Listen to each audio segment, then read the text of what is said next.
wal Islam wa nusolli wa nusollimu ala khairil anami sayyidina Muhammad wa ala alihi wa sahbihi ajmain. Amma ba'du. Puji syukur yang tak terhingga kita ucapkan hanya kepada Allah Subhanahu wa taala. Semoga kita diberikan kesehatan, kesempatan, kekuatan dan keistiqomahan dalam beribadah kepadanya. Amin ya rabbal alamin. Salawat dan salam semoga selalu kita kirimkan kepada junjungan kita Nabiullah Muhammad sallallahu alaihi wasallam, Nabi yang kita cintai, kita sayangi, kita agungkan dan kita ikuti sunnah-sunnahnya. Semoga bisa bersamanya kelak di surganya Allah Subhanahu wa taala. Amin. Mujibastaihin.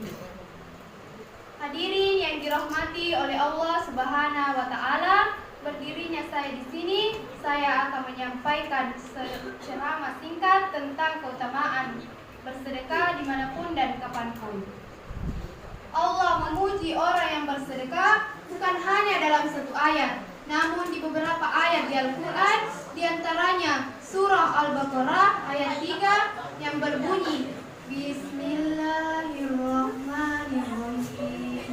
Allazina yu'minuna bil ghaibi wa yuqimunas sholata wa mimma razaqnahum yunfiqun. Artinya, yaitu mereka yang beriman kepada yang gaib, yang mendirikan sholat dan menafkahkan sebagian rezeki yang kami anugerahkan kepada mereka. Ayat tersebut menggambarkan kepada kita bahwa orang yang mengaku dirinya beriman itu biasanya juga sholat dan pada akhirnya supaya sempurna dengan keimanannya itu, maka juga selalu menafkahkan hartanya di jalan Allah, bukan dengan jalan kemaksiatan. Ketika kita menjadi orang yang ahli dalam bersedekah, berinfak, berzakat, kalau sampai hitungannya dalam setahun, beruntunglah kita. Karena berapa banyak orang di dunia ini menyesal ketika sudah berada di dalam kubur, sementara dia teriak minta kepada Allah agar dikembalikan ke dunia hanya untuk bersedekah, bukan amalan lainnya. Karena di akhirat kelak kita akan menyaksikan bahagianya orang yang tunduk patuh kepada Allah dan yang menafkahkan sebagian rezeki, dan semoga kita bisa termasuk di dalamnya.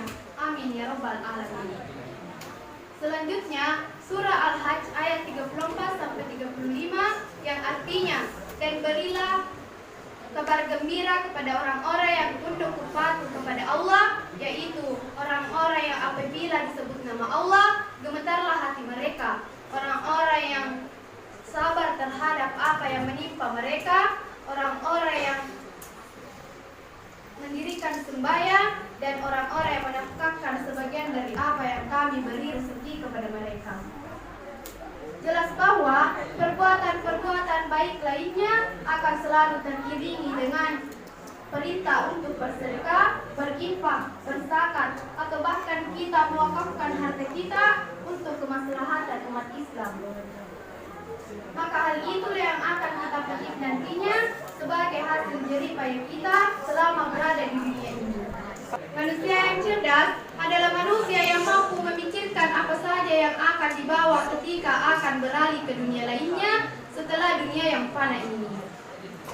Olehnya itu, marilah para jemaah sekalian kita mempersiapkan diri sejak dini, jangan sampai kita terlambat akibat kelalaian kita sendiri. Demikian pula ada hadisnya, Rasulullah menyampaikan beberapa keutamaan bersedekah. Di antaranya hadis riwayat Ibnu Al-Mubarak yang berbunyi Bismillahirrahmanirrahim. Ma'asana abdus sodaqota illa asanallahu asa wajalal hilafata ala tawasikat. Artinya, tidaklah seorang hamba memperbaiki sedekahnya kecuali Allah memperbaiki pengganti atas harta tinggalnya. Apalagi dengan hadis ini memberikan kita informasi bahwa Allah memperbaiki pengganti dari apa yang kita sedekahkan itu. Jadi yang dapat saya simpulkan bahwa memberi itu akan menambah harta, bukan justru mengurangi harta, sebagaimana hadis dan ayat tersebut. Marilah kita sama-sama mengajak saudara-saudara kita untuk senantiasa menginfakkan sebagian harta kita itu, karena dengan itu kita bisa membantu sesama yang lainnya yang membutuhkan pertolongan kita. Wassalamualaikum warahmatullahi wabarakatuh.